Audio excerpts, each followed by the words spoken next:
Hello dear students, myself Gaurav Saxena and you are watching me on future educational lab. देखिए, आज हम बात करने वाले हैं अपने नेक्स्ट टॉपिक। हमने कल बात की थी ऑस्मोटिक प्रेशर क्या होता है, ऑस्मोसिस और डिफ्यूजन में डिफरेंस क्या होते हैं। क्लियर। तो आज हम बात करने वाले हैं कि ऑस्मोटिक प्रेशर को अगर एक्सपेरिमेंटल मेजरमेंट के थ्रू हमें कैलकुलेट करना हो तो किस किस मेथड्स के थ्रू हम लोग कैलकुलेट कर सकते हैं। वैसे तो यहाँ पर नंबर ऑफ मेथड्स हैं, लेकिन हमारे 12th बोर्ड में हमारा जो सबसे इम्पॉर्टेंट और सबसे ज़्यादा यूजफुल करने वाला है, यानी यूज़ करने वाला जो एक्सपेरिमेंट है, उस एक्सपेरिमेंट के बारे में बात करने वाले हैं, जो हमारा है बैकले एंड हैटलेज मेथड। यहाँ पर दो साइंटिस्ट हमारे दिख रहे हैं, बैकलेज एंड हैटलेज, जिन्होंने इस मेथड को क्या किया था, हमें एक्सप्लेन किया था। अब यहाँ पर उन्होंने देखो इस एक्सपेरिमेंट को किस तरीके से यूज किया। देखिए, यहाँ पर उन्होंने एक टैंक लिया। अब ये टैंक में क्या है, एक छोटा सा टैंक ये लिया जिसके अंदर क्या रखा हुआ है, वाटर। इसके अंदर वाटर फिलअप है। अब इस टैंक को मैंने क्रॉस सेक्शन से मैंने बंद किया हुआ ये वाले से, इसको हम बोलते हैं पोरस कोट विद एसपीएम। यानी ये जो आपका एरिया है वो एक तरीके से सेमी परमेबल मेम्ब्रेन की तरह क्या करेगा, वर्क करेगा। ठीक है ना। अब ये टैंक आपका इस और इस वाले टैंक से जुड़ा हुआ है, यानी एक पूरा टैंक है, इसको बीच में से इस तरह से फिट किया हुआ है। यहाँ पर हमने जो भरा हुआ है वो सॉल्यूशन है, एक ही सॉल्यूशन है यहाँ पर। क्लियर। यहाँ पर हमारा वाटर है जो कि प्योर सॉल्वेंट है, हम इसे कह सकते हैं प्योर सॉल्वेंट। ठीक है ना। और जो सॉल्यूशन हमारे हैं वो एक तरीके से एक्वस सॉल्यूशन है। कैसे हैं, एक्वस, मतलब इसमें क्या होगा, सॉल्वेंट एज अ वाटर ही मॉलिक्यूल होगा। क्लियर। अब यहाँ पर हमने कैपिलरी ट्यूब लगा रखी है, यहाँ पर एक वाटर रिजर्वर, कितनी कैपिलरी ट्यूब है जिसको वाटर रिजर्वर लगा हुआ है, इसके थ्रू हम क्या कर सकते हैं, वाटर को भरते जाएंगे, वाटर क्या होगा, यहाँ से जाता जाएगा। अब हमें यहाँ पर क्या चेक करना है, ऑस्मोटिक प्रेशर चेक करना है। तो हमने यहाँ पर क्या लगा रखा है, एक प्रेशर गॉज लगा रखा है, यहाँ लगा रखा है मैंने इधर पिस्टन। अब ये सारी चीजें हो गई। अब ये वर्क कैसे करता है, देखिए हम यहाँ पर क्या करेंगे, धीमे धीमे वाटर रिजर्वर से वाटर को फिलअप करना स्टार्ट करेंगे, फिल करना स्टार्ट करेंगे, धीरे धीरे हमारा टैंक भर जाएगा। टैंक भर जाएगा, इधर हमने सॉल्यूशन पहले ही भर दिया है, इसको भी हमने क्या कर दिया, बाई पिस्टन के थ्रू बंद कर दिया है। अब देखो क्या होगा, जैसे ही क्या होगा, हमारी ऑस्मोसिस प्रोसेस स्टार्ट होगी। और ऑस्मोसिस प्रोसेस क्या होती है, जहां पर हम क्या देखते हैं कि when solvent molecules pass through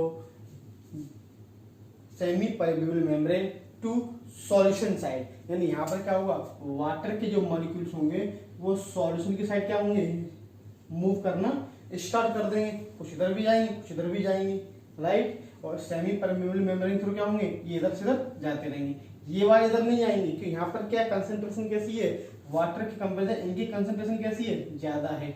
यानी कि वाटर की कंसेंट्रेशन कम होगी तो सॉल्वेंट के मॉलिक्यूल क्या होंगे, लो कंसेंट्रेशन से क्या होता है, हायर कंसेंट्रेशन की तरफ जाते हैं सॉल्वेंट के मॉलिक्यूल। वही काम यहाँ पर हो रहा है। यानी हमें ये देखना था कि जैसे ही ऑस्मोसिस प्रोसेस स्टार्ट होगी तो पहले तो ये क्लियर होगा कि हाँ ऑस्मोसिस प्रोसेस स्टार्ट हो गई यहाँ पर, यानी ये चीज हमारी क्लियर होगी। हमारा जितना भी एक्सपेरिमेंट जो हमने लगाया है, यहाँ पर चीजें लगाई है, इक्विपमेंट, वो बिल्कुल सही है।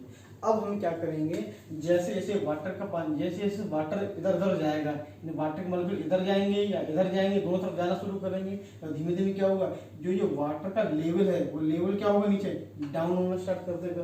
अब जैसे वाटर का लेवल डाउन होना स्टार्ट करेगा तो हम क्या करेंगे, जैसे डाउन होने लगेगा उसके बाद हम क्या करेंगे, थोड़ी देर बाद क्या करेंगे, इस पिस्टन के ऊपर क्या करेंगे, इस पिस्टन के ऊपर प्रेशर अप्लाई करना शुरू कर देंगे। जो एक्स्ट्रा प्रेशर अप्लाइड कर रहे हैं वो कितना अप्लाइड करना है, इतना अप्लाइड करना हो कि जो लेवल पहले था ऑस्मोसिस प्रोसेस से पहले, वही लेवल वाटर का दोबारा से क्या हो जाए, ऊपर राइज कर जाए। कि पिस्टन से प्रेशर लगाएंगे, वाटर के मॉलिक्यूल क्या होंगे, वाटर के मॉलिक्यूल फिर से इधर जाना क्या कर देंगे, जाना स्टार्ट कर देंगे बाई प्रेशर। और उससे क्या होगा, उससे ये होगा कि हमारी ऑस्मोसिस प्रोसेस रुक जाएगी। क्या हो जाएगी, हमारी ऑस्मोसिस प्रोसेस रुक जाएगी। मतलब हमें लेवल को बढ़ाना नहीं, सॉरी, अगर आप लेवल को ना बढ़ाएं, अगर आप लेवल के लेवल डाउन होकर कहाँ पहुंच जाए, सपोज कोई लेवल यहाँ तक पहुंच गया, आपने प्रेशर अप्लाइड किया और लेवल हमारा कहाँ तक पहुंच गया, यहाँ तक, आप इसे हटा दो लेवल। आपने क्या किया, आपने प्रेशर जैसे लगाया तो क्या हुआ, लेवल क्या हुआ, लेवल यहाँ से लेके यहाँ तक डाउन होना स्टार्ट कर गया। तो प्रेशर जैसे आप, क्योंकि ऑस्मोसिस प्रोसेस होगी, लेवल इधर से इधर जाएगा। अब आप क्या करेंगे, प्रेशर लगाएंगे, प्रेशर इतना लगाएं केवल कि जिससे कि आपका जो लेवल है वो लेवल कैसा हो जाए, वो लेवल कांस्टेंट हो जाए। कैसा हो जाए, कांस्टेंट। यानी एक बार ऑस्मोसिस प्रोसेस स्टार्ट करने के बाद जैसे जैसे लेवल डाउन हो जाएगा, यानी ये लेवल चारों यहाँ से लेके यहाँ तक पहुंच गया, जैसे यहाँ पहुंचा, अब मैंने इसको प्रेशर लगाना स्टार्ट कर दिया। अब प्रेशर लगाऊं, इतना प्रेशर लगाऊं कि जो ये लेवल आया था वो लेवल कैसा हो जाए, कांस्टेंट हो जाए।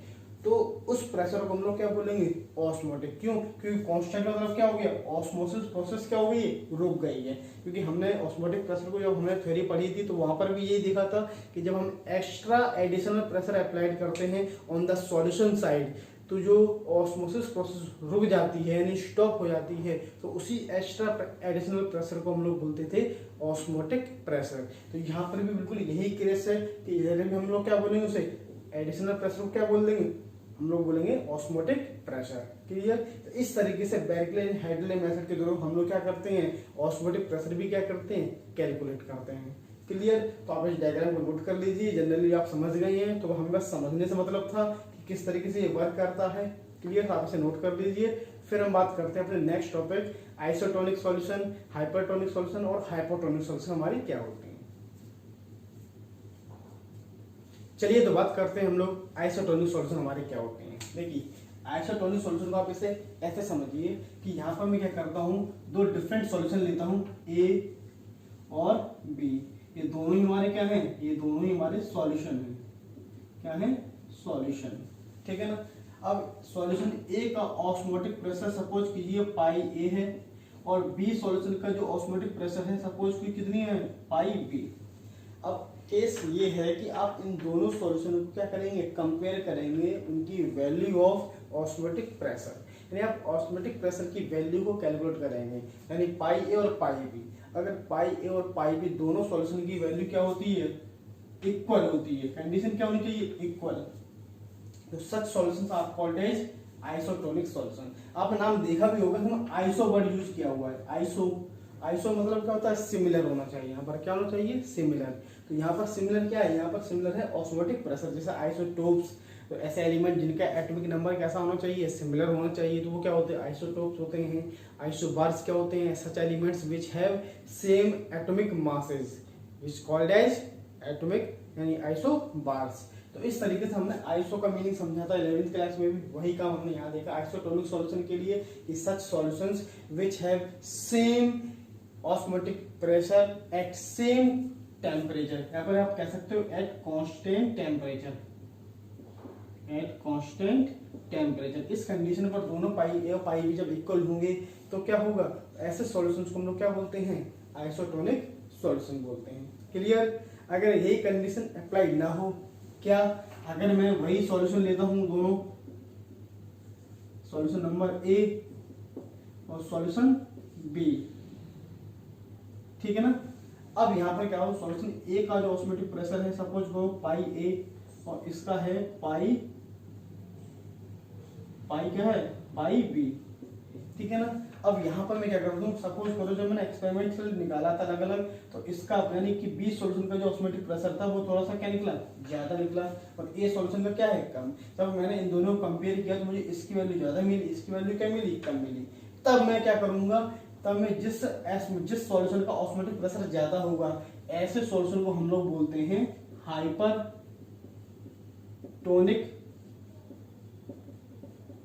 सॉल्यूशन। क्या बोलते हैं, हाइपर हो जाना, जैसे बोलते हैं हाइपर हो, भाई तुम बहुत हाइपर हो गए हो, हाइपर तो गुस्सा, यानी गुस्सा बहुत बढ़ गया है ना, तो हाइपर होना।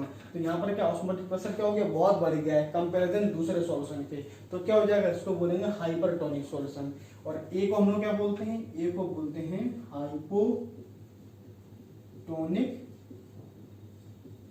सॉल्यूशन, ठीक है ना। तो हमारी इसकी डेफिनेशन क्या बन जाएगी कि अगर हम क्या करते हैं, दो सॉल्यूशन को कंपैरिजन करते हैं जिसमें क्या हो, जिस सॉल्यूशन का क्या होगा, ऑस्मोटिक प्रेशर क्या होगा, ग्रेटर होगा देन अदर सॉल्यूशन से, ऐसे सॉल्यूशन को बोलते हैं hypertonic solution. And such solution which has less osmotic pressure than other solution which called as hypotonic solution. Clear? तो आप यहाँ पर इसको इस तरीके से नोट कर लीजिए। फिर मैं इसकी डेफिनेशन हम लोग लिखते हैं और इसके कुछ एग्जाम्पल्स के ऊपर बात करते हैं। चलिए तो बात करते हैं हम लोग डेफिनेशन के बारे में। डेफिनेशन क्या होगी, isotonic solution, such solution having same osmotic pressure which are called isotonic solution. Clear? और इनको हम लोग कभी कभी बोलते हैं आइसोस्मोटिक सॉल्यूशन भी बोलते हैं, यानी ऑस्मोटिक कैसा हो, आइसो सिमिलर है, इसीलिए हमने इसका नाम क्या रख दिया, ऑस्मोटिक प्रेशर के बेस पर आइसोस्मोटिक सॉल्यूशन। इसकी थ्योरी को हम लोग इस तरीके से भी कह सकते हैं, आपने फॉर्मूला पढ़ा था pi equal to C R T, ठीक है ना। अब पाई ए इक्वल टू क्या होगा, सी ए आर टी, और पाई बी सेकंड सॉल्यूशन के लिए क्या होगा, pi B equal to C B R T. R T क्या है, कांस्टेंट है, तो pi A equal to C A, pi B equal to C B.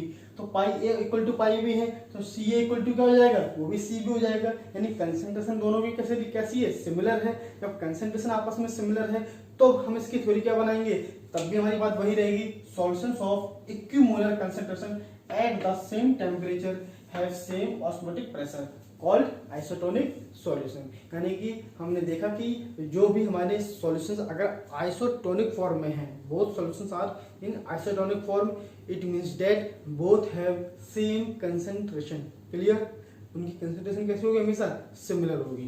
Clear. Second point, hypertonic solution हमारा क्या होता है, मैंने अभी आपको बताया, अगर दो सॉल्यूशन है, एक को कंपेयर करो तो एक का सॉल्यूशन क्या होगा, ऑस्मोटिक प्रेशर क्या होगा, ज्यादा होगा, जिसका ज्यादा होगा वही हमारा क्या होगा, हाइपरटोनिक सॉल्यूशन। तो यही लिखा हुआ है, if a solution has more osmotic pressure than other solution, दूसरे सॉल्यूशन से, it is called hypertonic solution. मतलब यहाँ पर क्लियर क्या हो गया कि यहाँ पर अगर पाई ए और पाई बी है और पाई ए ज्यादा है तो कंसंट्रेशन भी क्या होगी सी ए की, वो भी ज्यादा होगी, ध्यान रखना। यानी कि जो भी हमारे हाइपरटोनिक सॉल्यूशन होते हैं वो क्या होते हैं, मोर कंसंट्रेटेड होते हैं देन अदर सॉल्यूशन से। क्लियर, तो ये चीज नोट करके याद रखना। सेकंड पॉइंट हमारा है हाइपोटोनिक सॉल्यूशन। हाइपोटोनिक सॉल्यूशन क्या होते हैं, such solution which has less osmotic pressure than other solution, it is called hypotonic solution. Clear, तो यहाँ पर भी क्या होगा, अगर पाई ए और पाई बी के बारे में बात करते हैं, पाई ए लेस देन पाई बी, तो पाई ए क्या है, पाई ए हाइपो है, अगर ये हाइपो है तो उसकी कंसंट्रेशन भी क्या होगी, कम ही होगी। मतलब जो हमारे हाइपोटोनिक सॉल्यूशन होते हैं उनकी कंसंट्रेशन क्या होती है, कम होती है। यानी हमने क्या देखा, अगर हम दो डिफरेंट सॉल्यूशन को आपस में कंपेयर करते हैं और दोनों का ही ऑस्मोटिक प्रेशर अगर सिमिलर है, ठीक है ना, सिमिलर है सेम टेम्परेचर पर, तब हम बात करेंगे वो आइसोटोनिक सॉल्यूशन होगा। अगर दो सॉल्यूशन हैं, अगर उनमें से एक का ऑस्मोटिक प्रेशर ज्यादा है, ए का ज्यादा है, बी का क्या है, कम, तो ए क्या होगा, हाइपरटोनिक सॉल्यूशन होगा जिसकी कंसंट्रेशन ज्यादा है, और बी क्या होगा, बी होगा हमारा हाइपोटोनिक सॉल्यूशन जिसकी कंसंट्रेशन क्या है, दूसरे से कम है। तो इस बात को हमें क्या करना है, ध्यान रखना है, और ये हमारे न्यूमेरिकल में बहुत इंपॉर्टेंट होते हैं। तो ये न्यूमेरिकल में ऐसे क्वेश्चन बन सकते हैं कि इफ कंडीशन दी गई और दोनों क्वेश्चन यानी दोनों सॉल्यूशन कैसे हैं, इक्विमोलर हैं, यहाँ पर वो बोल देगा कि दोनों ऑस्मोटिक प्रेशर सिमिलर है, इसका मीनिंग क्या है, वो आइसोटोनिक सॉल्यूशन की बात कर रहा है जिनका पाई और पाई ए पाई भी क्या होगा, सिमिलर होगा। तो एक का पाई गिवन होगा, दूसरे का नहीं होगा, तो हमें दूसरे का मोलर मास मोल निकालना होगा। तो पाई ए अगर इक्वल है पाई बी के, तो पाई बी हमें कैलकुलेट वैसे ही पता चल गया आइसोटोनिक की वजह से, अगर आइसोटोनिक सॉल्यूशन है तो पाई और पाई बी क्या होगा, इक्वल होगा। अब पाई बी कैलकुलेट कर लिया, अगर हमने निकाल ही लिया पाई ए इक्वल करके, तो हम वहां से एम बी भी निकाल लेंगे। तो इस तरीके से ऐसे क्वेश्चन काफी बनते हैं जिससे हम लोग अभी न्यूमेरिकल में करने वाले हैं, ठीक है ना। तो आप उसको नोट कर लीजिए, फिर हम बात करते हैं अपने नेक्स्ट टॉपिक की तरफ। चलिए तो बात करते हैं हम लोग अपने नेक्स्ट टॉपिक रिवर्स ऑस्मोसिस के बारे में।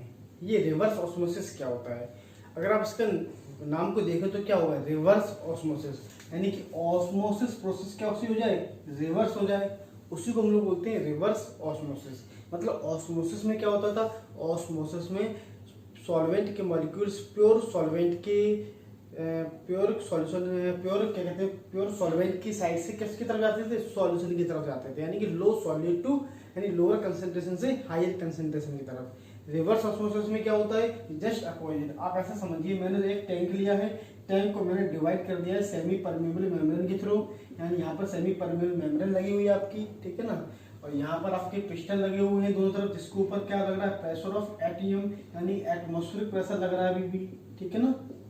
ये हमारा क्या है, प्योर वाटर है, ये क्या है हमारा प्योर वाटर, और ये हमारा क्या है, सॉल्यूशन है, कोई ना कोई इसकी कंसंट्रेशन होगी, ठीक है ना। तो ऑस्मोसिस प्रोसेस स्टार्ट होगी तो क्या होगा, ऑस्मोसिस में क्या होंगे, वाटर के मॉलिक्यूल क्या होंगे, इधर जाना क्या कर देंगे, स्टार्ट कर देंगे, इधर जाना क्या कर देंगे, स्टार्ट कर देंगे।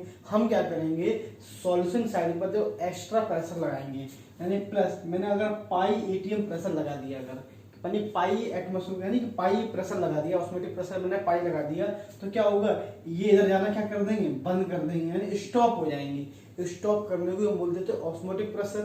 क्लियर। लेकिन क्या हो, हम पाई से भी ज्यादा एडिशनल प्रेशर और लगा दें, एक और प्रेशर लगा दें, एडिशनल प्रेशर पाई प्लस करके लगा दें, तो क्या होगा, जो और एक्स्ट्रा प्रेशर लगाए जिसकी वजह से क्या होगा, वाटर के मॉलिक्यूल क्या होंगे, सॉल्यूशन साइड से क्या होंगे, सॉल्वेंट की साइड से जाने स्टार्ट कर देंगे, इधर जाना स्टार्ट कर देंगे, ये इधर जाना स्टार्ट कर देंगे। जैसे ही इधर जाना स्टार्ट कर दें तो इसी प्रोसेस को बोलते हैं रिवर्स ऑस्मोसिस। क्या बोलते हैं, reverse osmosis.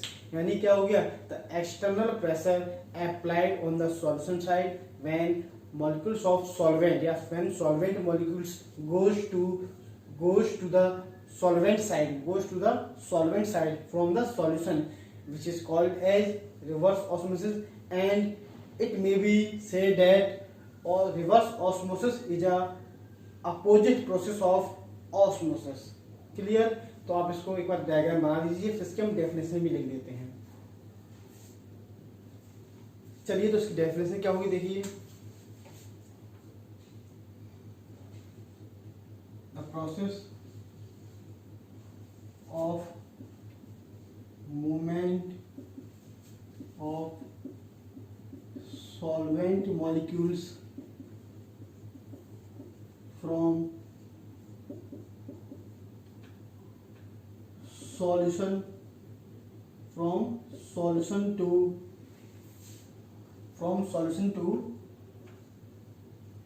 pure solvent side, ठीक है ना,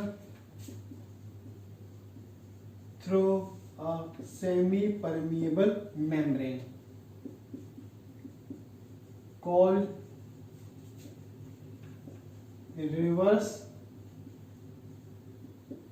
osmosis.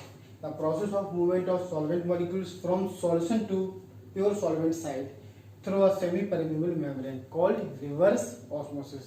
क्लियर। बहुत आसान तरीका था हमारा, और यही काम हम यूज करते हैं किसमें, जो समुद्र के पानी होते हैं, समुद्र का जो पानी होता है यानी सी वाटर जो होते हैं हमारे, उसको हमें क्या करना हो, वहाँ से प्योर वाटर निकालना हो, यानी वहाँ से हमें क्या करना हो, प्योर वाटर अगर रिमूव करना तो हम क्या करते थे, तो यहाँ पर भी देखिए सॉल्यूशन की कंसंट्रेशन क्या है, ज़्यादा, वाटर की क्या है, कम, और हमने क्या किया, रिवर्स ऑस्मोसिस किया है। वही काम हम क्या करते थे, हम उसको भी यूज करते हैं। सपोज करो यहाँ पर सी सॉल्यूशन रखा हुआ है, ठीक है ना, यहाँ पर क्या प्योर वाटर है, तो क्या होगा कि अगर हमारे पास ऑलरेडी क्या होगा, यहाँ पर कंसंट्रेशन हाई है, तो ऑस्मोसिस प्रोसेस में क्या होगा, वो प्योर यानी कि प्योर जो वाटर हमारे के मॉलिक्यूल कहाँ जाएंगे, इधर जाएंगे। सपोज करो ये हमारा सी सॉल्यूशन है, तो यहाँ पर क्या होगा, ऑस्मोसिस प्रोसेस स्टार्ट हो जाएगी। आप क्या करेंगे, एक्सिस प्रेशर लगाएंगे, क्या करेंगे, एक्सिस प्रेशर लगाएंगे। तो जो एक्सिस प्रेशर लगाएंगे तो क्या होगा, ऑस्मोसिस प्रोसेस रुकेगी पहले, और रुकने के बाद क्या होगा, वाटर के मॉलिक्यूल सी सॉल्यूशन से क्या होंगे, इधर जाना स्टार्ट कर देंगे। किधर जाने स्टार्ट कर देंगे, सॉल्यूशन से सॉल्वेंट की साइड में।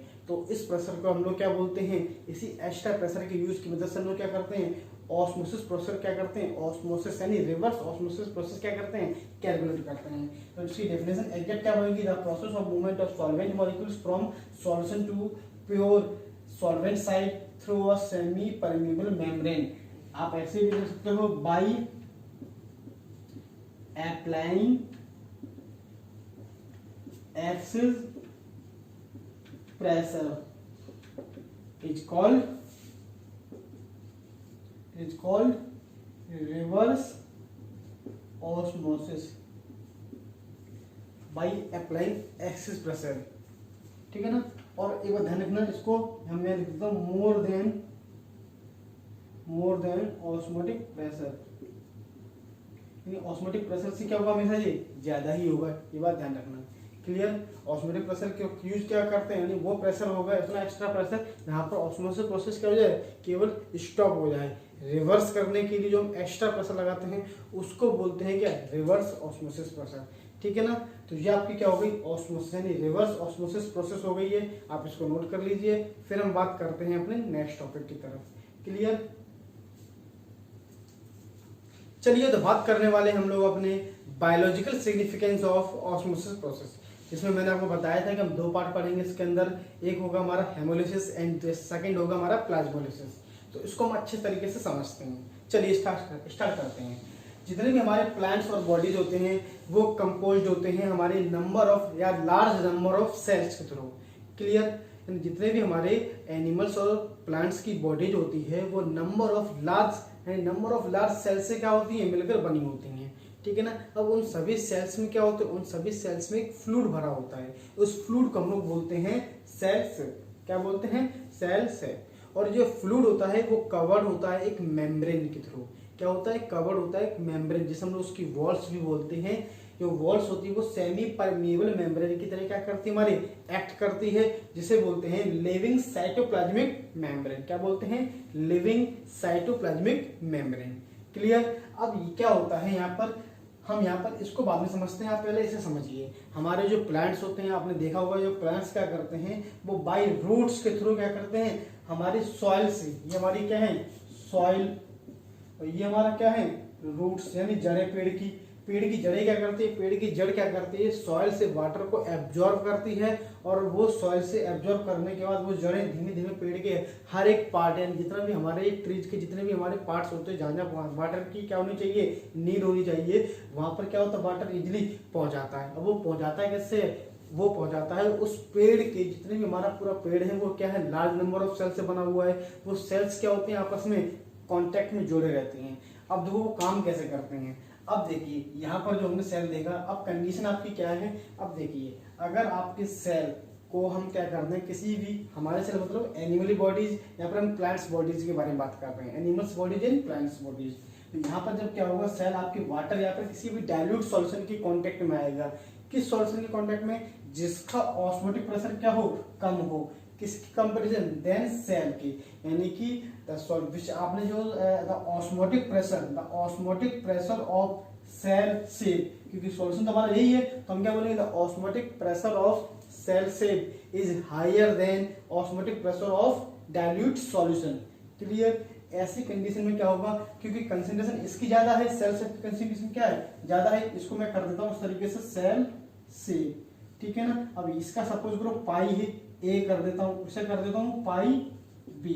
तो यहाँ पर क्या होगा, पाई ए क्या ज्यादा है, पाई बी कम है, तो यहाँ पर सी ए भी ज्यादा होगा, सी बी भी कम होगा। कंसंट्रेशन इसकी ज्यादा है, तो ऑस्मोसिस प्रेशर में क्या होता है, लो कंसंट्रेशन से हाई कंसंट्रेशन की तरफ क्या होता था, सॉल्वेंट के मॉलिक्यूल पास आउट होते थे। तो लोअर कंसंट्रेशन इसकी है, तो क्या होंगे, वाटर हमारा सेल के अंदर क्या कर जाएगा, एंटर कर जाएगा। वाटर हमारा सेल के अंदर क्या कर जाएगा, एंटर कर जाएगा। और वाटर जैसे हमारे सेल के अंदर एंटर करेगा तो क्या होगा, हमारा जो सेल होगा वो थोड़ा सा क्या हो जाएगा, स्वेल हो जाएगा। क्या हो जाएगा, स्वेल। अगर ज्यादा मात्रा में चला जाएगा तो वो क्या हो सकता है, फट भी सकता है, नहीं बस्ट भी हो सकता है, मे बी, अगर पॉसिबिलिटी बनी ऐसी तो। वरना क्या होगा, वो क्या कर देगा, सेल रप्चर कर देगा, नहीं वाटर को एक्सेस कर लेगा अंदर। ठीक है ना? और वो क्या हो जाएगा, इसी प्रोसेस को हम लोग बोलते हैं क्या, हेमोलिसिस। क्या बोलते हैं, हेमोलिसिस। इसमें क्या होता है, वाटर क्या करता है, सेल के अंदर चला जाता है। कब, वाटर या फिर वो डाइल्यूट सॉल्यूशन के, यानी कि डाइल्यूट सॉल्यूशन में जो वो हमारा सॉल्वेंट मॉलिक्यूल होगा वो क्या होगा, सेल के अंदर चला जाएगा। लेकिन जाएगा कब, जब उसका ऑस्मोटिक प्रेशर क्या होगा, सेल शेप के ऑस्मोटिक प्रेशर से कम होगा। क्लियर? अगर यही काम उल्टा हो, अगर सेल शेप का जो ऑस्मोटिक प्रेशर पाई ए है और जो हमारा डाइल्यूट सॉल्यूशन पाई बी है, यहाँ पर पाई बी क्या हो, ज्यादा हो, यानी ऑस्मोटिक प्रेशर किसका ज्यादा हो, सॉल्यूशन का ज्यादा हो, किससे, सेल शेप से हो, तो क्या होगा भाई, अब लोअर टू हायर जाएगा तो क्या होगा, अब वाटर इधर से निकलेगा, यानी इसके अंदर हमारे सेल शेप के अंदर जो सॉल्वेंट के मॉलिक्यूल्स होंगे वो क्या होंगे, वो पास आउट होंगे थ्रू सेमी परमेबल मेम्ब्रेन, यानी कि पास आउट होंगे किसके थ्रू, साइटोप्लाज्मिक मेम्ब्रेन। बायोलॉजिकल की बात कर रहे हैं तो किसके थ्रू, यही हमारी एसपीएम की तरफ वर्क कर रही है। तो क्या होंगे, सेल शेप के अंदर जो हमारा जो फ्लूइड भरा हुआ है, इसके अंदर का जो हमारा सॉल्वेंट मॉलिक्यूल होगा वो साइटोप्लाज्मिक मेम्ब्रेन की तरफ पास आउट होगा, और क्या होगा, हमारे वाटर यानी डाइल्यूट सॉल्यूशन का क्या हो जाएगा, मिल जाएगा। इससे क्या होगा, इससे जो हमारा सेल शेप होगा यानी फ्लूइड का जो होगा हमारा, यानी जो सेल होगी, कुल मिलाकर बोलूं सेल का जो साइज होगा वो सेल का साइज क्या हो जाएगा, कम हो जाएगा। यानी सेल क्या कर देगा, श्रिंक, यानी श्रिंकेज हो जाएगा, श्रिंकिंग हो जाएगा, सेल श्रिंक हो जाएगा, छोटा हो जाएगा, मतलब उसका साइज छोटा हो जाएगा। इसी प्रोसेस को बोलते हैं हम लोग प्लाज्मोलिसिस। क्या बोलते हैं, इसी प्रोसेस को बोलते हैं प्लाज्मोलिसिस। बहुत सिंपल कंडीशन है, बहुत साधारण हमारी पॉइंट है हमारा। हमें एक बार ध्यान रखना है क्या, कि जितने भी एनिमल्स या फिर हमारे प्लांट्स होते हैं, चाहे वो हमारी बॉडीज क्यों ना हो, वो क्या होती है, लार्ज नंबर ऑफ सेल्स से मिलकर बनी होती है। वो सभी सेल्स जो होते हैं हमारे, उन सभी एक एक सेल के अंदर क्या होता है, एक फ्लूइड भरा होता है। वो फ्लूइड को हम क्या बोलते हैं, सेल शेप बोलते हैं, ठीक है ना। सेल शेप क्या होता है, कवर्ड होता है एक मेम्ब्रेन के थ्रू। उस मेम्ब्रेन जो कि हमारी होती है वो एक लिविंग साइटोप्लाज्मिक मेम्ब्रेन होती है, जो कि एक सेमी परमेबल मेम्ब्रेन की तरह क्या करती है, एक्ट करती है। यानी सॉल्वेंट के मॉलिक्यूल्स क्या होंगे, इजिली आसानी से उधर पास आउट हो सकते हैं। क्लियर। यहाँ पर एक बात नोट करने वाली बात है क्या, कि सेमी परमेबल मेम्ब्रेन के थ्रू सॉल्वेंट के मॉलिक्यूल्स पास आउट करेंगे, लेकिन एंजाइम या फिर जो प्रोटीन की सिंथेसिस होती है हमारी सेल के अंदर, ये पास आउट नहीं करेंगे। इस बात को नोट करके रखिएगा। यानी हम इनके बारे में बात नहीं कर रहे हैं, ये पास आउट नहीं होंगे, ये अंदर ही रहेंगे, फ्लूइड के अंदर ही रहेंगे, ठीक है ना। यहाँ पर केवल सॉल्वेंट, यानी एक तरीके से आप कह सकते हो सॉल्यूट की तरह काम करते हैं। आप इसे ऐसे भी मान सकते हैं फिलहाल के लिए। फिलहाल आप क्या क्या देख रहे हैं कि सेल शेप के अंदर यानी फ्लूइड के अंदर जो सॉल्वेंट मॉलिक्यूल्स होगा वो ही क्या होगा, पास आउट होगा। या तो वही अंदर आएगा बाहर से सॉल्यूशन से, या फिर इसमें से क्या होंगे, सॉल्वेंट के मॉलिक्यूल्स पास आउट होंगे थ्रू साइटोप्लाज्मिक मेम्ब्रेन, जो कि लिविंग होती है। क्लियर।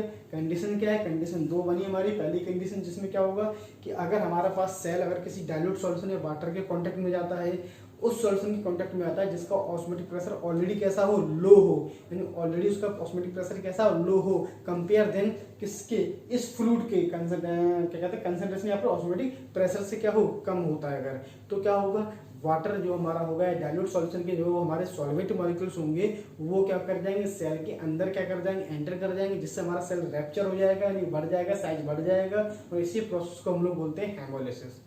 अगर हम क्या करें, सेकंड कंडीशन लेते हैं, सेल को हमने ऐसे वाटर या फिर डाइल्यूट सॉल्यूशन के कांटेक्ट में रखा जहां पर उसका ऑस्मोटिक प्रेशर क्या है, किसका, सॉल्यूशन का ऑस्मोटिक प्रेशर क्या है, हाइयर है देन किससे, सेल शेप से। ऑस्मोटिक प्रेशर से क्या है, ज्यादा है, तो क्या होगा, सेल शेप का अगर ऑस्मोटिक प्रेशर कम और सॉल्यूशन का ज्यादा हो तो क्या होगा, अब सेल शेप के अंदर जो सॉल्वेंट मॉलिक्यूल्स प्रेजेंट है, फ्लूइड के अंदर जो सॉल्वेंट मॉलिक्यूल्स प्रेजेंट है वो क्या होंगे, सेल के शेप से यानी कि एसपीएम यानी कि साइटोप्लाज्मिक मेम्ब्रेन के थ्रू क्या होंगे, बाहर आएंगे, जिससे हमारा सेल क्या कर जाएगा, श्रिंक कर जाएगा, और श्रिंक करने की प्रोसेस को हम लोग बोलते हैं क्या, प्लाज्मोलिसिस। क्लियर। नोट क्या याद रखना है कि इस सेमी परमेबल मेम्ब्रेन यानी साइटोप्लाज्मिक मेम्ब्रेन के थ्रू केवल सॉल्वेंट के मॉलिक्यूल्स ही पास आउट होंगे सेल शेप में से, उनमें से एंजाइम्स या प्रोटीन जैसे हमारे जो सब्सटेंस होते हैं वो पास आउट नहीं होंगे। क्लियर है ना। याद रखना कि ये एक तरीके से हमारे लिए सॉल्यूट की तरह काम कर रहे हैं यहाँ पर। क्लियर। तो आप इसको अच्छे से नोट कर लीजिए, फिर हम बात करते हैं अपने नेक्स्ट टॉपिक की तरफ। चलिए तो बात करते हैं कुछ सम इंपॉर्टेंट पॉइंट के बारे में। देखिए यहाँ पर हमारे जो पॉइंट है आप उसको समझिए। पहला पॉइंट हमारा जो दिया गया है, the use of salt and sugar as preservatives in pickles and jams has its basis in preventing growth of fungi and bacteria by osmosis. अब आप समझिए जरा, आपने देखा होगा जनरली कि ऐसी सब्जियां जिसमें क्या होता है कि लिक्विड कंटेंट यानी कि वाटर क्या होता है ज्यादा प्रेजेंट होता है, वो जल्दी सब्जियां खराब होती हैं। सूखी सब्जी इतनी जल्दी खराब नहीं होती हैं। क्यों? कि वाटर की प्रेजेंस की वजह से क्या होता है, उसके अंदर फंगी या बैक्टीरिया बहुत इजीली क्या होते हैं, हमारे डेवलप कर जाते हैं, ग्रोथ कर जाते हैं, जिसकी वजह से क्या होता है, हमारा सब्सटेंस या प्रोडक्ट क्या होता है, खराब हो जाता है।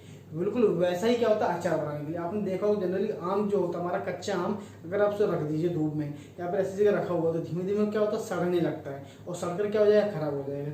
चाहे भले आप अचार के लिए काट कर उसको धूप में सुखा के रखें फिर भी वो जल्दी खराब होता है। लेकिन अगर आप उसमें क्या करते हैं, ऑयलिंग करते हैं, आपने देखा होगा अचार बनाते वक्त हम क्या करते हैं, ऑयल भी डालते हैं, साथ साथ उसको प्रिजर्व करने के लिए हमारा सबसे इंपॉर्टेंट पॉइंट होता है, प्रिजर्व करने के लिए हम उसमें डालते हैं NaCl यानी कि नमक, सोडियम क्लोराइड, जैसे हम लोग बोलते हैं टेबल सॉल्ट, कॉमन सॉल्ट। तो हम जब उसको यूज करते हैं तो क्या होता है भाई, तो वो क्या करता है, वो एक तरीके से प्रिवेंट करता है बैक्टीरिया या फिर फंगी की ग्रोथ को।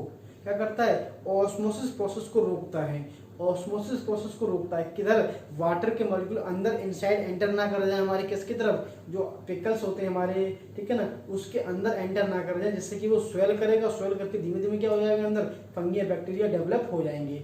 NaCl क्या होगा, बाहर होगा, यानी NaCl के ऊपर छिड़काव करेंगे तो क्या होगा, उस आम यानी कि पिकल्स के अंदर अगर सॉल्वेंट मॉलिक्यूल्स प्रेजेंट होंगे तो क्या होंगे, कंसंट्रेशन किसकी ज्यादा है, हमारी कंसंट्रेशन NaCl की जो बाहर पड़ा हुआ है पिकल्स के अंदर जो सॉल्वेंट के मॉलिक्यूल्स है उसकी कंसंट्रेशन कैसी कम, तो वो क्या होंगे, वो बाहर आएंगे सॉल्वेंट मॉलिक्यूल्स, और पिकल्स हमारा कैसा हो जाएगा, श्रिंक हो जाएगा। अब श्रिंक हो जाएगा तो उसके अंदर हमारे सॉल्यूट रह जाएंगे, सॉल्वेंट तो रह नहीं जाएंगे, तो क्या होंगे, उससे हमारा जो पिकल्स होगा वो लंबे टाइम के लिए वो क्या हो जाएगा, प्रिजर्व हो जाएगा। इस तरीके से हम लोग यूज करते हैं जैम्स की या फिर पिकल्स की रिप्रेजेंटेटिव, यानी कि एक तरीके से हम लोग बात करते हैं प्रिजर्वेटिव की, जिसमें हम लोग प्रिवेंट करते हैं growth of fungi and bacteria को बाय ऑस्मोसिस प्रोसेस के थ्रू।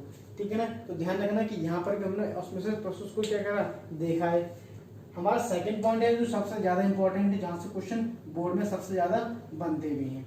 देखिए क्या है, अगर हम बात करते हैं कि 0.91% वेट बाई वॉल्यूम अगर हम कंसेंट्रेशन लेते हैं सोडियम क्लोराइड की विद वाटर के साथ, तो क्या होता है, उसका जो ऑस्मोटिक प्रेशर होगा बिल्कुल एग्जैक्ट इक्वल होगा जो ह्यूमन बॉडी होती है उसके अंदर जो रेड ब्लड सेल होते हैं आरबीसी होता है उसके इक्वल, जिसे हम लोग बोलते हैं आइसोटोनिक सॉल्यूशन। क्या बोलते हैं, आइसोटोनिक सॉल्यूशन। यानी अगर हम बात करें आइसोटोनिक सॉल्यूशन के लिए तो यहाँ पर बोलेंगे 0.91% weight by volume of the NaCl, जिसे हम लोग सैलाइन वाटर के नाम से भी क्या करते जानते हैं। ये बिल्कुल इसकी ऑस्मोटिक प्रेशर या इसकी कंसंट्रेशन जस्ट इक्वल होती है किसके, हमारे उस फ्लूइड ऑफ द सेल, जैसे हमारा क्या होता है रेड ब्लड सेल होती है उसके इक्वल होता है। ठीक है, इसी को बोलते हैं आइसोटोनिक बोलते हैं, जो फ्लूइड होता है inside human red blood cell की। तो ये बात हमें ध्यान रखनी है। अब इस कंडीशन में क्या होगा, अगर हमारा सेल अगर ऐसे सॉल्यूशन की कांटेक्ट में आता है तो वो ना तो सेल क्या करेगा, स्वेल करेगा, ना ही वो श्रिंक करेगा, ना स्वेल होगा ना ही श्रिंक होगा। लेकिन अगर यही रेड ब्लड सेल क्या हो, इससे कम या फिर ज्यादा वाले कंसंट्रेशन सॉल्यूशन के सामने आ जाए तो क्या होगा, उस कंडीशन को समझ लेते हैं। यहाँ लिखा हुआ है a pure NaCl solution with salt concentrated less than. अब भाई लेस देन हो गया है तो हमें मालूम है कि हमारा ऑस्मोसिस प्रेशर क्या होता है, लो सॉल्यूट टू हायर सॉल्यूट की तरफ सॉल्वेंट मॉलिक्यूल पास आउट करता है। तो यहाँ पर क्या होगा, जैसे लेस देन हो जाएगा, यानी जो NaCl का सॉल्यूशन था हमारा सोडियम क्लोराइड, उसका कंसंट्रेशन कैसा है 0.91% से कम है, तो ऐसे हम लोग क्या बोलेंगे, हाइपोटोनिक। जिसका ऑस्मोटिक प्रेशर क्या होता है, कम होता है, उसे क्या बोलते हैं, ऑस्मोटिक। कंसंट्रेशन कम तो ऑस्मोटिक प्रेशर भी कम हो जाएगा, इसे बोलेंगे हाइपोटोनिक सॉल्यूशन। अब क्या होगा, जब NaCl सॉल्यूशन का क्या हमारा कंसंट्रेशन कम है तो क्या होगा, यहाँ से यानी NaCl में से जो वाटर यानी सॉल्वेंट मॉलिक्यूल होगा वो एंटर करेगा रेड ब्लड सेल के अंदर। क्या करेगा, रेड ब्लड सेल के अंदर क्या करेगा, एंटर करेगा। और एंटर करेगा तो क्या होगा, when RBC are contact with this solution water flows into the cell and they swell और बर्स्ट। तो क्या हो जाएंगे, वो स्वेल करेंगे और एक टाइम लिमिट के बाद जितना वो ज्यादा स्वेल कर सकता था स्वेल करेगा, उसके बाद वो क्या हो जाएगा, हमारा सेल फट जाएगा। बात समझ में आ रही है। इसी तरीके से अगर हम यही रेड ब्लड सेल को क्या कर दें, ऐसे NaCl की कंसंट्रेशन सॉल्यूशन के सामने रख दें जिसका कंसंट्रेशन 0.91 से क्या हो, ज्यादा हो, यानी higher than 0.91% weight by volume of the NaCl solution, तब क्या होगा, उसमें ऑस्मोटिक प्रेशर भी ज्यादा होगा। किससे, रेड ब्लड सेल से, यानी रेड ब्लड सेल का जो फ्लूइड होता है उसके जो ऑस्मोटिक प्रेशर होता है उसका ऑस्मोटिक प्रेशर इससे क्या हो, कम हो, तो क्या होगा, अब रेड ब्लड सेल के अंदर जो हमारा सॉल्वेंट मॉलिक्यूल यानी वाटर प्रेजेंट होगा, जो भी सॉल्वेंट मॉलिक्यूल हो वो क्या होगा, अब वो बाहर आएगा। वो बाहर आएगा तो हमारा सेल क्या हो जाएगा, आरबीसी जब ऐसे NaCl सॉल्यूशन कांटेक्ट में आएगा तो यहाँ से सॉल्वेंट के मॉलिक्यूल इधर जाना शुरू कर देंगे, और हमारा जो आरबीसी होगा, रेड ब्लड सेल होगा, वो क्या कर जाएगा, श्रिंक कर जाएगा। क्या कर जाएगा, श्रिंक कर जाएगा। बात समझ में आ रही है। तो ये हमारे कुछ पॉइंट थे, यानी कि ऐसे क्वेश्चन बन सकते हैं 1 नंबर के अंदर। एक नंबर के अंदर क्वेश्चन बनते हैं, what happen when red blood cell contact with saline water. ठीक है ना, सलाइन वाटर के अंदर कांटेक्ट में आता है, which has less osmotic pressure than RBC, या फिर हम ये भी कह सकते हैं कि which has less concentrated with compare than RBC।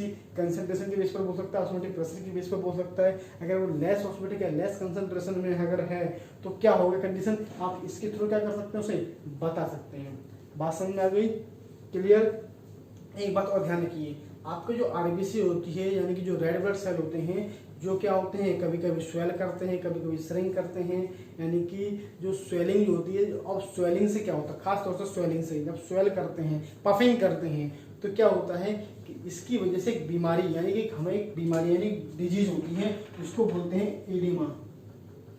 ये हम इंसानों को हो सकती है, उन्हीं लोगों को होगी जिनके रेड ब्लड सेल क्या हो, उन रेड ब्लड सेल के अंदर वाटर क्या कर जाए, एंटर कर जाए। और वाटर एंटर कर जाएगा तो क्या होगा भाई, वाटर एंटर कर जाएगा तो क्या होगा, वाटर जैसे एंटर कर जाएगा तो वो सेल्स फैल जाएंगे, यानी स्वेल कर जाएंगे या फिर पफिंग हो जाएंगे। और पफिंग होके क्या हो जाएंगे, वो बर्स्ट हो जाएंगे आगे, और जिसकी वजह से हमारे कोई बीमारी होती है, डिजीज होती है, जिसको हम लोग बोलते हैं एडमा।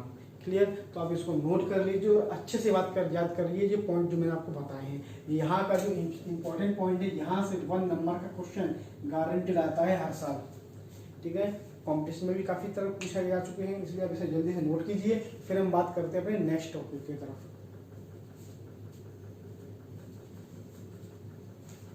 चलिए तो बात करते हैं हम लोग अपन के ऑस्मोटिक प्रेशर के ऊपर, जो हमारे न्यूमेरिकल्स प्रेजेंट होते हैं, यानी न्यूमेरिकल्स किस तरीके से पूछे जाते हैं। ठीक है ना, तो अब स्टार्ट करते हैं अपना फर्स्ट न्यूमेरिकल। हमारा फर्स्ट न्यूमेरिकल है 200 centimetre cube of an aqueous solution of A protein. Aqueous solution of A protein मतलब क्या होगा, प्रोटीन यहाँ पर किसकी तरह काम करेगा, सॉल्यूट। वो मैंने आपको पहले बताया भी था, प्रोटीन हो सकते हैं, यहाँ पर एंजाइम्स हो सकते हैं। ये किसकी तरह एक्ट करते हैं, हमेशा ये सॉल्यूट की तरह एक्ट करते हैं। इसीलिए सॉल्वेंट के मॉलिक्यूल्स क्या होते हैं, हमारे साइटोप्लाज्मिक मेम्ब्रेन से पास आउट हो सकते थे, और कोई भी नहीं एंजाइम या प्रोटीन नहीं होते थे पास आउट। तो मैं बता दूं दोबारा, protein contain 1.26 gram of the protein, यानी कि एक सॉल्यूशन दिया गया है, हमारा एक सॉल्यूशन है प्रोटीन का, जिसमें वॉल्यूम्स का कितना है 200 सेंटीमीटर क्यूब, और हमारा वेट कितना है 1.26 ग्राम उसका वेट है उस प्रोटीन का। और ऑस्मोटिक प्रेशर कितना है उसका 300 केल्विन पर इज फाउंड टू बी 2.7 × 10⁻³ बार में है ना। Calculate the molar mass of the protein, आपको मोलर मास कैलकुलेट करना है। आपका फॉर्मूला क्या होता था, पाई इक्वल टू CRT, यानी पाई इक्वल टू क्या कर सकते थे, N/V, N सॉल्यूट, और N सॉल्यूट मतलब प्रोटीन की बात कर रहे हैं, R given, T given, V given, N solute, N क्या होता है WB/MB। तो क्या हो जाएगा, पाई इक्वल टू क्या हो जाएगा, WB को सॉल्यूट कर देते हैं हम लोग, MB × RT/V। MB कैलकुलेट करना है तो MB निकालो यहाँ से, और क्या कर दो यहाँ पर WB × R × T/MB। MB कहाँ पाई हो जाएगा यहाँ तो, इंटू वॉल्यूम, वैल्यू का पुट करो। WB वेट कितना है 1.26 ग्राम, 1.26 ग्राम। R कितना है, ये वैल्यू है 0.083। अगर आप इसके क्या करते हैं, यूनिट भी देखना चाहते हैं तो आप इसको चाहे ऐसे भी लिख लो, 1.26 ग्राम इंटू 0.083, क्या है आपका इसकी unit, litre bar mole inverse kelvin inverse. Clear हो गया?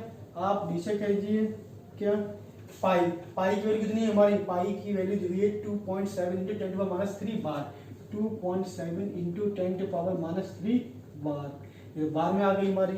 ठीक है ना, और टेम्परेचर हमारा किसमें, केल्विन में कितना है 300 केल्विन है, तो ये कितना हो गया इंटू में 300 केल्विन।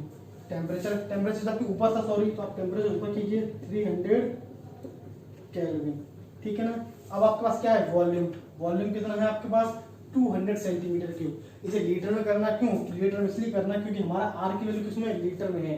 तो हम यहाँ पर क्या करेंगे 200 सेंटीमीटर क्यूब है, तो सेंटीमीटर क्यूब को हम लोग एज ए वॉल्यूम लीटर में भी ले सकते हैं। बस हमें करना क्या होगा, लीटर में चेंज करना होगा, 1000 का क्या करते हैं डिवाइड कर देंगे, 1000 ऊपर पहुंच जाएगा, ये हो जाएगा लीटर में।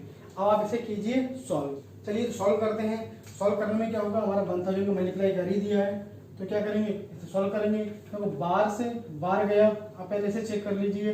ठीक है ना, जब आपका वॉल्यूम आ जाता है लीटर में आ गया, अब हमारा 200 क्या है लीटर में, यहाँ पर आप इसे सॉल्व कर लीजिए तो ये हो जाएगा केवल क्या, ये हो जाएगा 0.20 लीटर। लीटर से क्या हो गया हमारा, ये लीटर कट गया, केल्विन इनवर्स से क्या हो जाएगा, केल्विन कट जाएगा।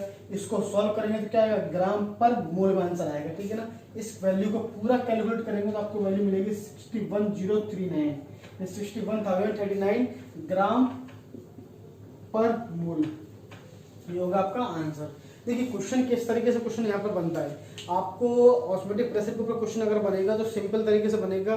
कोई प्रोटीन होगा या फिर कोई भी सॉल्यूट होगा, डिजोल्व होगा किसी सॉल्यूशन के अंदर, आपको उसका मोलर मास कैलकुलेट करना होगा, मोलर मास नहीं तो ऑस्मोटिक प्रेशर कैलकुलेट करना होगा।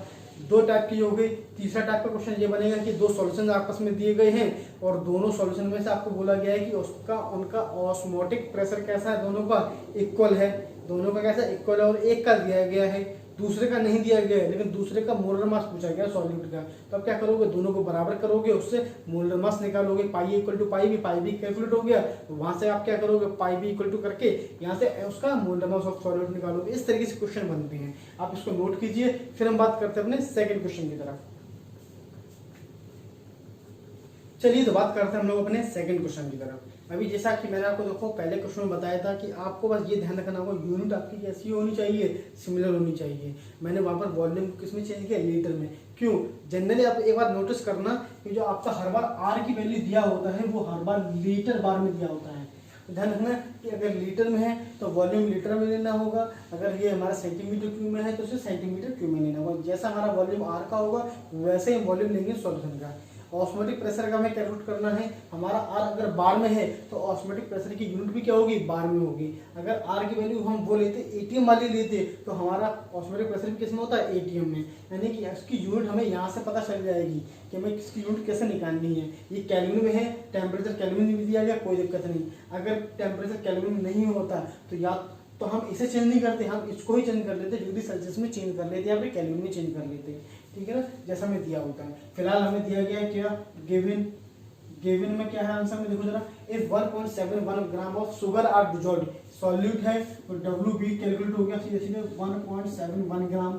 मोलर मास यानी MBB दिया गया हमें कितना, 342 ग्राम पर mole, dissolved in 500 centimetre cube of a solution. Volume दिया गया कितना, 500 सेंटीमीटर क्यूब। इसे इक्वल कर देंगे तो कितना हो जाएगा हमारा, ये हो जाएगा 500 बाई 1000, ये क्या हो जाएगा लीटर में, और कितना हो जाएगा, ये 2 टाइम 0 5 2 जा 1/2 0.5 लीटर। क्लियर। आगे क्या दिया गया, एट 300 केल्विन, टी कितना दिया गया, 300 केल्विन, और बोला गया कि ऑस्मोटिक प्रेशर आर की वैल्यू दी गई है। तो क्या करोगे, पाई निकालो। पाई क्या होता है, CRTC कितना होता है, N/V, N क्या होता है, WB/MB।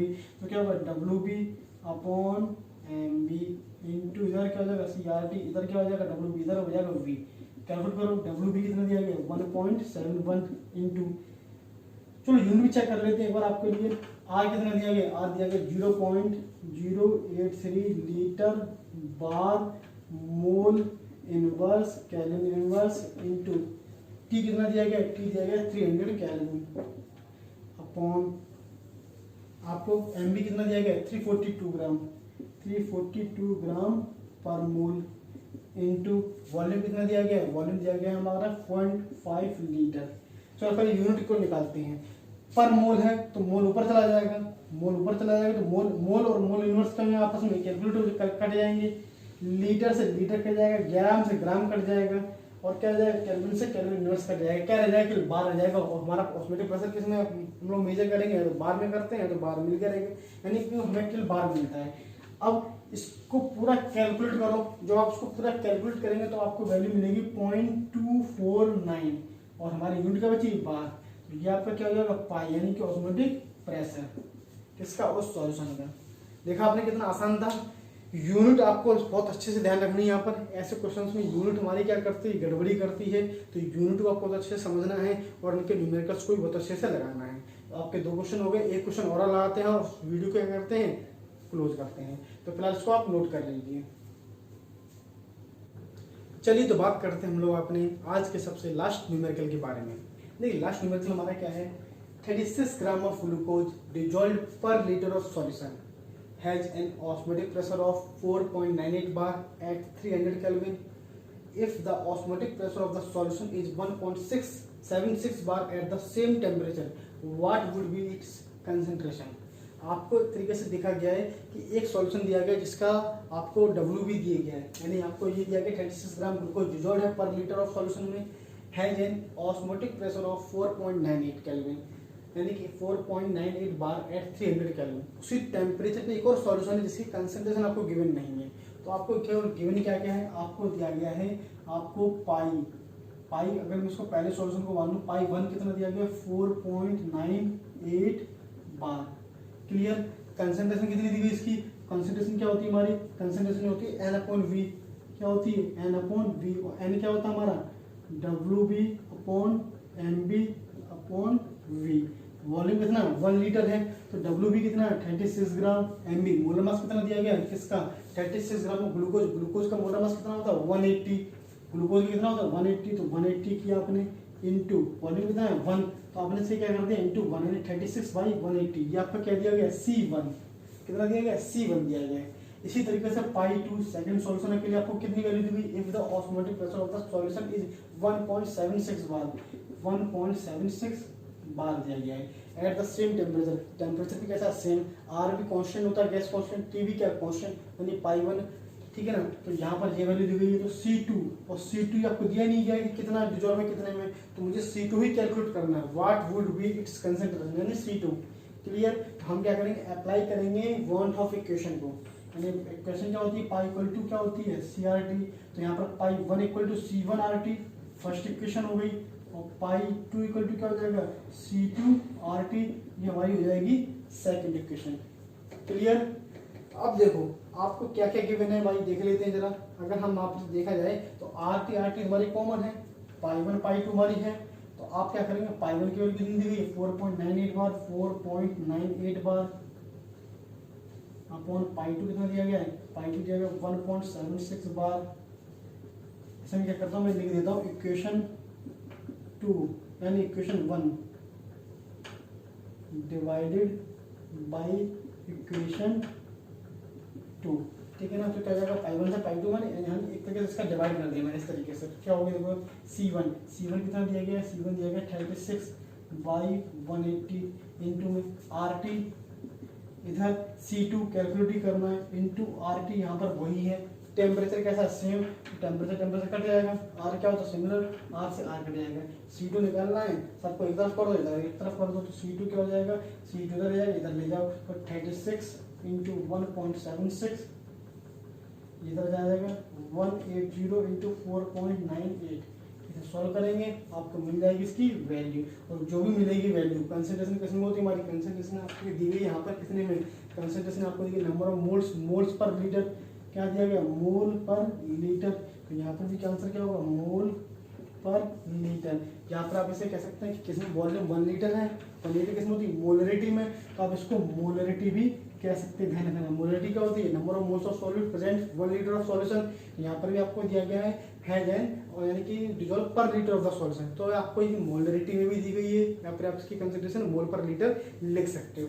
इसे सॉल्व करोगे तो आंसर आपको मिल जाएगा 0.071 मोलरिटी, ये कंसंट्रेशन यूज कर सकते थे मोल पर लीटर या फिर मोलरिटी यूज कर सकते थे, इसका आंसर हो जाएगा 0.071 मोलरिटी। इस तरीके से वो क्वेश्चन बनते हैं। आपने देखो पहला क्वेश्चन देखा आपने किस तरीके से क्या कैलकुलेट करना था, आपको molar mass of the protein calculate करना था। सेकंड क्वेश्चन आपने देखा आपको ऑस्मोटिक प्रेशर कैलकुलेट करना था। थर्ड क्वेश्चन आपने देखा कि यहाँ पर 2 सॉल्यूशन दिए गए हैं, दोनों का आपको ऑस्मोटिक प्रेशर दिया गया है और एक का कंसंट्रेशन दिया गया, सेकंड का कंसंट्रेशन आपको क्या करना है कैलकुलेट। आपको हो सकता था कि दोनों सॉल्यूशन की कंसंट्रेशन गिवन हो और एक का ऑस्मोटिक प्रेशर दिया गया हो दूसरे का पूछा गया हो, या फिर आपको ऐसा भी दिया गया सिंपल कि आइसोटोनिक बोलकर बात खत्म कर देगी, तो आप उसका डायरेक्ट आंसर निकाल सकते हैं जैसा कि मैंने आपको बताया। तो मैं बहुत जल्दी आपको ऑस्मोटिक प्रेशर के ऊपर भी शीट देने वाला हूं जो कि आपको दे दी जाएगी बहुत जल्दी, आप इनको भी सॉल्व कीजिए फटाफट से, क्या करिए इन्हें सॉल्व कीजिएगा, ठीक है ना। अब हम अपने नेक्स्ट वीडियो में बात करने वाले हैं सबसे इम्पोर्टेंट पॉइंट यानी सबसे इम्पोर्टेंट टॉपिक के ऊपर जो हमारा होगा वांट ऑफ फैक्टर, जो कि एक तरीके से डिस्क्राइब करता है एबनॉर्मल कोलिगेटिव प्रॉपर्टीज या फिर एबनॉर्मल मोलर मास। क्या होता है एबनॉर्मल मोलर मास, क्या होती है एबनॉर्मल कोलिगेटिव प्रॉपर्टीज, क्यों हम इसको पढ़ रहे हैं, क्या डिफरेंसेस है एबनॉर्मल कोलिगेटिव प्रॉपर्टीज और कोलिगेटिव प्रॉपर्टीज में, एबनॉर्मल मोलर मास और मोलर मास में क्या डिफरेंसेस होता है, क्यों वॉन्ट ऑफ फैक्टर हमारा वर्क करता है और क्या वॉन्ट ऑफ फैक्टर को हम किस तरीके से रिलेट करेंगे हम इन चारों colligative property RLVP, elevation in boiling point, depression in freezing point and last क्या था हमारा ऑस्मोटिक प्रेशर, इन चारों को हम क्या करेंगे इनसे जोड़ेंगे और इन सभी फॉर्मूलेज में थोड़ा सा चेंज करेंगे, बहुत थोड़ा सा रिलेटिव चेंज करेंगे और ये सभी चेंजेस क्या हो जाएंगे हमारे एक नए 4 फॉर्मूलेज को क्या करेंगे क्रिएट करेंगे जो हमारे क्या होंगे एबनॉर्मल कोलिगेटिव प्रॉपर्टीज या फिर एबनॉर्मल मोलर मास को कैलकुलेट करने के लिए काम आएंगे। तो बहुत इंपॉर्टेंट पॉइंट है, बहुत इंपॉर्टेंट टॉपिक है, पूरे चैप्टर का सबसे इंपॉर्टेंट टॉपिक है और सबसे ज़्यादा बच्चे इसी में कंफ्यूजन होते हैं, ठीक है ना। तो हम अपने बहुत जल्दी नेक्स्ट वीडियो में बात करने वाले हैं किस बारे में? वांट ऑफ फैक्टर, जो कि एसोसिएशन और डिसोसिएशन के ऊपर होता है। तो बहुत अच्छे से पढ़ेंगे, बहुत आसानी से पढ़ेंगे। बस आपको करना क्या है, कोलिगेटिव प्रॉपर्टी जो मैं आपको पढ़ाई है, RLBP, elevation in boiling point, depression in freezing point, osmotic pressure, इनको बहुत अच्छे से आपको क्या करना है, तैयार करके रखना है। इनके न्यूमेरिकल्स को आपको बहुत जल्दी से लगाना है और अच्छे से इसे कवर करना है, क्योंकि एक बार अगर आपने इनको कवर नहीं किया, अगर आप वांट ऑफ फैक्टर का वीडियो देखेंगे तो आप क्या कर जाएंगे, कंफ्यूज कर जाएंगे और आपको बहुत ज़्यादा प्रॉब्लम्स हो जाएंगी। इसलिए मैं आपसे दोबारा कह रहा हूँ कि आप लोग क्या कीजिए, फटाफट से इन सभी क्या कहते हैं वीडियोस को देखिए। सभी जो मतलब चारों कोलिगेटिव प्रॉपर्टी जो है हमारी, RLBP, elevation in boiling point, depression in freezing point and osmotic pressure, इनके वीडियोस को देखकर फटाफट से कंसेप्ट क्लियर कीजिए। इनके न्यूमेरिकल्स लगाइए, शीट मैंने दी है, आप उसको फटाफट से लगाइएगा और उसके बाद जाकर आप देखिएगा वांट ऑफ फैक्टर का वीडियो। बहुत इंटरेस्टिंग वीडियो है और बहुत जल्द मिलने वाले हैं अपने ऑस्मोटिक प्रेशर यानी कि वांट ऑफ फैक्टर के टॉपिक के ऊपर। ठीक है ना, तब तक के लिए जय हिंद।